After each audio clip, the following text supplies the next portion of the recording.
Hi, thanks for watching. Not such great weather today, is it? Just one of those days. It's all grim and grey, freezing cold and blowing a gale. So let's go indoors and do this, eh? They've laid an egg though, my gosh, even though it's really bad weather and we haven't really got as far as spring yet, they've laid an egg. Look at that. Today I thought it would be interesting to talk about card decks. I actually have two new decks which I'm really looking forward to reading with, and some live readings coming up this week, I promise you. It's been difficult with internet and stuff, but I'm just going to grab any chance that comes up and get on here live. Reading with two new decks, and it just set me thinking about the way decks change and evolve over the years, how different they can be.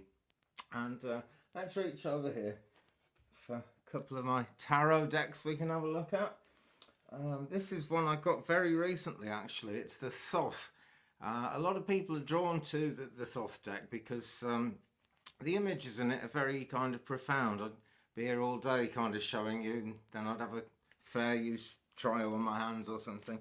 But we'll just take the Fool here for example and look at the Fool. There's a lot more imagery there than you would find in say the the Rider-Waite deck or a thing like that.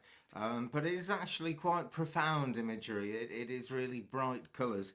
And when I first actually began as a medium, I've been reading tarot since the 1980s, and this was actually about 2005, something like that, maybe a bit after, I'm not sure. But that was when I started up, and I thought maybe I'll get some new cards because my journey as a medium had a lot to do with reading cards online. Kind of came out of doing psychic readings, and I found I could contact people in the afterlife sometimes, and so I worked on it and tried to get better on it to help, get better at it to help people. And so I thought, change of direction, new deck, and I got this deck back then. And I was very, very uncomfortable with it. I've never liked the idea of Aleister Crowley, I've got to say that. He did a lot of things which I just think are so the opposite of anything to do with love and light. I don't even want to think about the guy, but he did some amazing studies into ancient Egyptian magic and discovered quite a lot, and wrote one of the best books on modern magic. If you can detach from who Aleister Crowley was, and depending how you feel about that really. But I found the energy much too heavy, and actually I think it's just as well. I think if I'd started trying to read with the Thoth deck, I would have probably just been in a much more intense level than I could actually cope with. So that's worth thinking about. Read around, look at kind of different reviews of cards and things if you're thinking about getting your first deck. Or if even if you're just sort of thinking about branching out and having a different one, it's worth finding out as much as you can. The ones that this has been my favourite deck for a long time. It's the Rider-Waite deck, which is very familiar to most people who've ever read the tarot. I think it's been around a long time, and it was one of the first kind of illustrated coloured decks that they're really well with this many colours on. One of the most of those that there's ever been. Oh, I've got a cat, excuse me. And I've done a lot of work with these over the years. They're really great, but the first tarot deck that I ever got, they say you should go to the one you're drawn to. They actually say you should be given one by someone who's already been a tarot reader for a long time. All I can say is I've bought my own, and I've had great success doing readings since 1985. That's a long time. I can't remember how long it is. I don't want to think how long it is, but it's a lot of readings. And things have changed. That would have been very important back in the day because these things weren't printed all the time. They weren't easy to get hold of. So you would have really needed to become an apprentice to someone who would kind of pass their deck on to you at the end of their career. But cards didn't get used that much in those days, so they didn't get kind of shuffled and brought out and found and people pulling them and twisting them, anything like as much as they do now. Because whoever was the reader, the card reader, the tarot magician or whatever in the village, would actually be there for quite a small village, and it was a kitchen table thing. Now and again, if somebody really desperately needed some guidance, it would be like that. And it was even like that back in the days of the nobility, who paid to have the early cards printed.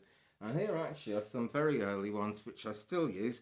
They're in print by Lo Scarabeo. It's the Mantegna Tarot, and they're very old. They're silver backed. They're absolutely beautiful, but they are quite old looking, and I'm not sure if they would really appeal to people if I used them all the time, but they have great properties, and they have a simplicity about them as well, and that is really quite important, I think. My first tarot cards that I ever had were, what's it called? The Ancient Tarot of Marseille. And for example, the Eight of Cups was just 8 cups, and they didn't look that much like cups. The swords were curved lines, the wands were straight lines, and it took quite a long time to get to know them. But I think it was worth going on that journey. I really do. However, I've ended up really, my preference is the Rider-Waite when it comes to the tarot. That's what I use most of the time. It's just really easy to get in there, and there are lots of images and colours in there. Which help you forward. And people sometimes think, well, you know, if you're listening to your guides, why do you need to look at pictures? Your spirit guide can actually draw you to the colour to look at, or the picture, or whatever. And I think cards have got a bit better than that, just in recent times. And I'm going to show you what I mean. This was it was the first card deck I ever bought as a medium when I was looking for oracle cards. And it's the Ascended Masters. It's a Doreen Virtue deck, 44 cards and a guidebook. Quite kind of standard Hay House treatment of it. But wonderful cards, actually, and I still use them. It's not, you know, they're not kind of out of date. I don't think these things ever age. Still got their gold edging on there. And they have been used quite a lot, but they've stood up to it. That's the thing. Now then, I want to show you, right, a particular card from this deck. And I think I'm being told to give this to anyone who's watching, actually. Clear and shield your energy. It's El Moria, or El Mariah. I'm never quite sure how to pronounce these things. I'm really not. But if we take a look at this one, this is one I bought probably about, I think it was about probably 12 years ago I bought these, because I did all my initial readings with tarot when I first developed the mediumship side of it, and I decided I wanted to go into oracle work. But anyway, clear and shield your energy. That's the message. This is the card that's come out, so why not? And just look at the, you know, the sheer amount of detail and colours on that, the panelling around the outside. These are full of things you can read. And of course, Doreen has now converted to Christianity. Or could it possibly be that Hay House had finished with her and she just had to go and do something else? I don't know, because now Kyle Gray has brought out this deck, which I'm really looking forward to reading with, actually. And I was very drawn to get this deck and another one, which I shall come on to. It's the Keepers of the Light Oracle cards by Kyle Gray. Very much the same old Hay House treatment as you always get. I believe it's a 44 card deck. Let me have a look. Artwork on this is by Lili Moses, and it's stunning artwork as well. Printed in China, Kel Surprise. Well, that was the case with the Ascended Masters. Anyway, I've digressed. So, El Moria, where are you, sir? Here we go. There is the Ascended Masters, El Moria. Now, this is the Kyle Gray Keeper of the Light Oracle deck, El Moria. Can you see the difference? It's much, much simpler. It's almost as if it's been dumbed down, but it hasn't. When you look into the colours, you see that there's great depth. There's easily as much information on this as there is on this. It's just that this one draws it more out of your mind and actually engages you more with it. And if you want to read oracle cards in terms of mediumship, or just going as deep as you can with a psychic connection, good luck to you. It's almost as if the plainness of this draws the eye in more, that it kind of unites your mind and your physical, everyday temporal brain with what your guides are pointing out to you. So I like this card very much. The eyes in it are very much more intense because they're sort of focused directly at us. If we come to El Maria, it's just slightly different. They've kind of airbrushed that a bit on this El Maria. On this one, though, which is the new Kyle Gray version, I don't know. I just find that a lot easier to read, and I'm really looking forward to reading it on the group as well. And I've got to show you one other one because I love this card. This is just, as soon as I saw this card, I thought this is my favourite card in the whole deck. She is beautiful. Look at this. Green Tara, Supreme Protection. And there's a message for all of us working with this because we need that supreme protection. Anyway, it's almost as if I'm going into a reading there.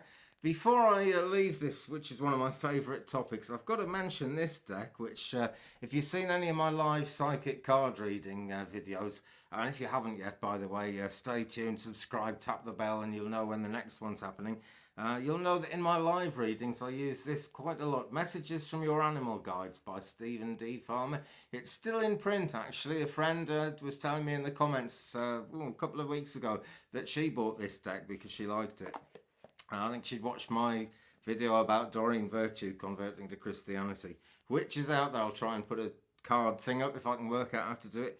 This deck is great. I mean, for many, many reasons. You know, as soon as I pull this card, tell you what, look at this card. Decide what it says to you. I won't even do a reading off it. Unicorn.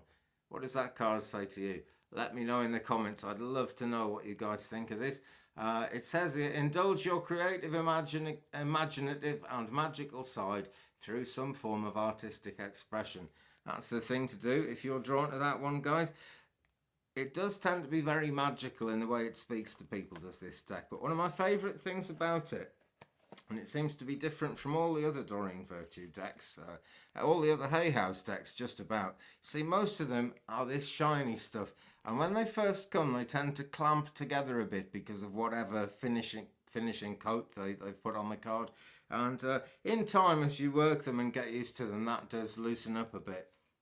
But this deck, you may be able to see, I don't know how clearly it's showing there, but the guidebook there shows it. The box shows it, and so do the cards. It's a kind of matte surface. It's sort of rough to the touch. They feel lovely and, you know, gently smooth in the sense of being nice to use. But it's just this slight roughness, which is actually very rough for cards. But they don't stick together in clumps at all. And the first time I took these out of the box, they just flowed freely. I've been using them something like 10 years now, so they do stick together a bit, I'm afraid.